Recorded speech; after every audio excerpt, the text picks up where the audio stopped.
ఏరా, రేపే మా వినాయకుడికి సందాలు మొదలెడుతున్నాం. మరి మీ సంగతి ఏంటి? మేమేమైనా తక్కువ తిన్నావా? మేము కూడా రేపటి నుంచి రెడీ అవుతున్నాం. లాస్ట్ టైం మీ విగ్రహం కంటే పెద్ద విగ్రహం పెట్టాం. ఈసారి ఇంకా పెద్దది పెడతాం. ఈసారి మా సంబరాలు అంబరాలను అంటుతాయి. మీ సంబరాలు అంబరాన్ని అంటుతాయేమో, మా సంబరాలు చూస్తే వినాయకుడే లేచి డ్యాన్స్ వేస్తాడు. మీ ఇద్దరు ఏం మాట్లాడుతున్నారా? నాకేం అర్థం అవట్లేదు. ఇందులో అర్థం కాకపోవడానికి ఏముంది? వినాయకుడు విగ్రహాలు పెట్టాలిగా. మేము గొప్పగా పెడతామంటే వాళ్ళు గొప్పగా పెడతాం అంటున్నారు. తేల్చుకోవాలి ఎవరు గొప్పవాళ్ళు.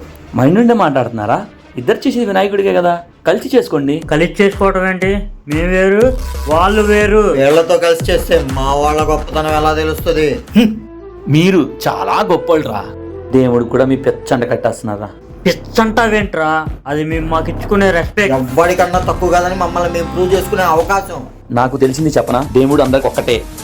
ఆయన అందరినీ ఒకేలా చూస్తాడు. పండగ చేసుకునేదే అందరం ఒకటవ్వాలని. అందరం కలిపి చేసుకోవాల్సిన పండగని మీదని మాదని వేరు చేయమాకండ్రా. ఒకే వీధిలో ఉన్న మీరిద్దరూ 2 గ్రహాలు పెడితే వీధే 2గా చీలిపోద్ది. నువ్వు చెప్పింది కరెక్టేరా, కానీ మా ఊళ్ళు ఒప్పుకోరు కదా. రైటేరా, మా ఊళ్ళో ఒప్పుకోరు. ముందు మీరు కలవండ్రా. మీ అనకుండి వాళ్ళందరినీ దేవుడే కలుపుతాడు.